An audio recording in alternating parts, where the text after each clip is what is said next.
आपण पाहत आहात नाशिक खबर न्यूज, जनतेचे हक्काचे व्यासपीठ। नाकारून काँग्रेस मुक्त भारत करायचा होता। ते सगळे अहिल्यानगरमध्ये आज काँग्रेसचे सगळे नेते, आमदार, खासदार सगळी लिस्ट काढून पाहतो। याचा काय परिणाम होईल? सगळे काँग्रेसचे नेते तिकडे जाऊन बसले। काँग्रेस मुक्त लोकांना बदल हवा होता, पण काय बदललं? तीच 100 कुटुंब जी आधी काँग्रेसमध्ये होती, तीच 100 कुटुंब आज भारतीय जनता पक्ष। बदल काय झाला? महाराष्ट्रात कुठली क्रांती घडली का? काय झालं? मला ते कुठून लढतात, काय लढतात हा प्रत्येकाचा अंतर्गत प्रश्न असतो, पण मला भारतीय जनता पक्षाला खूप विनम्रपणे हा प्रश्न विचारायचा आहे की काँग्रेस मुक्त भारत म्हणजे सगळी काँग्रेस तुम्ही घेणार असं होतं का? आम्हाला वाटलं काँग्रेस मुक्त म्हणजे काँग्रेसला बाजूला करून आपल्या विचारधारेशी निष्ठा ठेवून जो आपल्या विचारधारेचा आहे त्याला नवीन ज्या भारतीय जनता पक्षाचा कार्यकर्ता ज्यांनी सतरंजा उचलल्या, लाठ्या खाल्ल्या असतील, त्यांनी संघर्ष केला जेव्हा भारतीय जनता पक्ष विरोधी पक्षात होता, ते सगळे कुठे गेले? कार्यकर्ते, पदाधिकारी, नेते? अहो सोडा, आमचे प्रकाशजी कुठे गेले? प्रकाश जावडेकरजी तर सगळ्यात पुढे असायचे।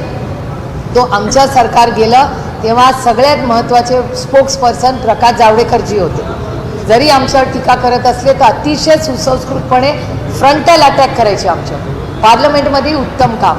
आज प्रकाशजी आहेत कुठे? ज्यांनी संघर्ष केला ते आमचे प्रकाशजी नाही आता। जरी विरोधात त्यांनी आमच्यावर तर किती टीका केली, पण एका सशक्त लोकशाहीमध्ये ती टीका जसं बोलायची ताकद आहे तशी ऐकायची ताकद असली पाहिजे। पण पुण्यामध्ये किंवा अहिल्यानगरमध्ये सगळे काँग्रेसचेच नेते आज भारतीय जनता पक्षात आहे। काँग्रेसचं ठीक आहे, पण राष्ट्रवादीतून बरेचसे नेते नेहमी तिकडून इकडं हे होतं, सातत्याने कुठंतरी विचारधारेचं प्रॉब्लेम। मोदींनी केलेलं आव्हान मिनी लॉकडाऊनची शक्यता वर्तवली जाते दिल्लीत, अशा काही चर्चा आहेत? कारण अनेक आत्ता तरी चर्चा नाही, आत्ता तरी अशी कुठलीही चर्चा नाही। सातत्याने दुसरी राष्ट्रवादी दादांच्या पक्षात ऍक्टिव्ह झाल्यापासून सिनियर मंत्री सातत्याने काहीतरी बातम्या येतात, त्यांचं पटत नाही। आता कालही भुजबळांचं ते सगळं समोर आलं। भुजबळ म्हणले मला आजपर्यंत तरी साहेब आणि दादा असं बोलले नाही, मी कसं काय बोलतो?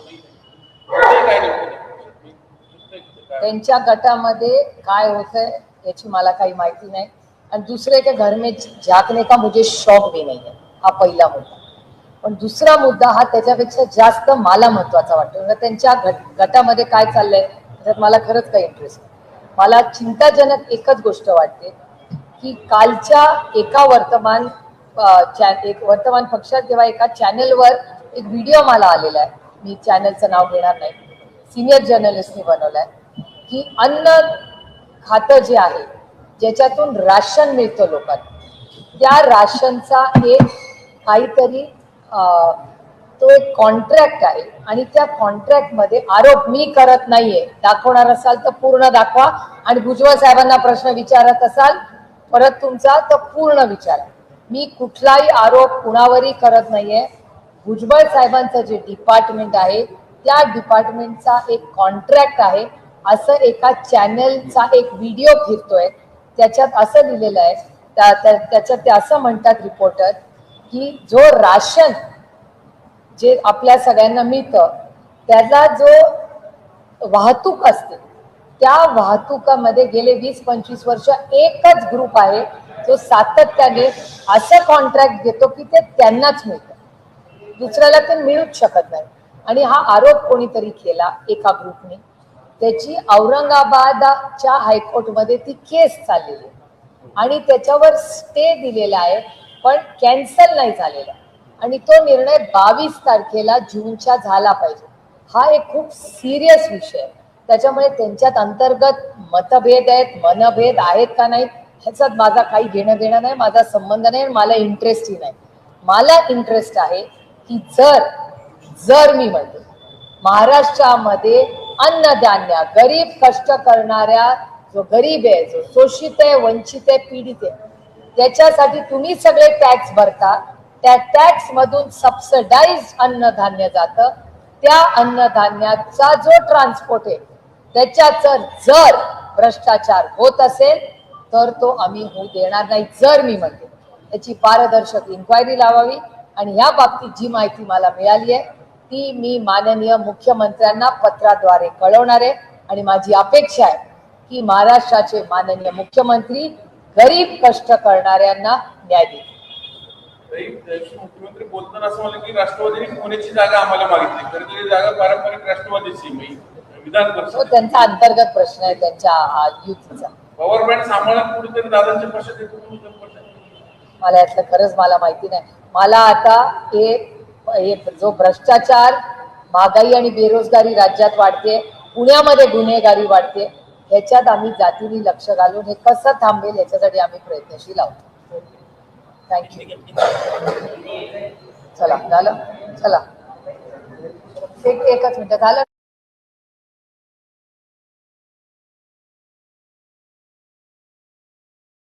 इमिग्रेशनचा काहीतरी प्रॉब्लेम झालाय, त्याला सांगा तो इमिग्रेशन ऑफिसरला सांगून तो पासपोर्टचा काहीतरी ना ते क्लिअर करून द्या. हा सुरेशला माहिती आहे ना कोणाशी बोलायचं. हाँ तो ये बहुत दुख की घटना हुई है महाराष्ट्र में, पूना में, और ये मुझे आश्चर्य भी लग रहा है कि पिछले साल 1.5 साल से हम सब कहते आ रहे हैं कि पुणे की पुलिस, आपने देखा होगा कि केंद्र सरकार का एक डेटा है होम मिनिस्ट्री का.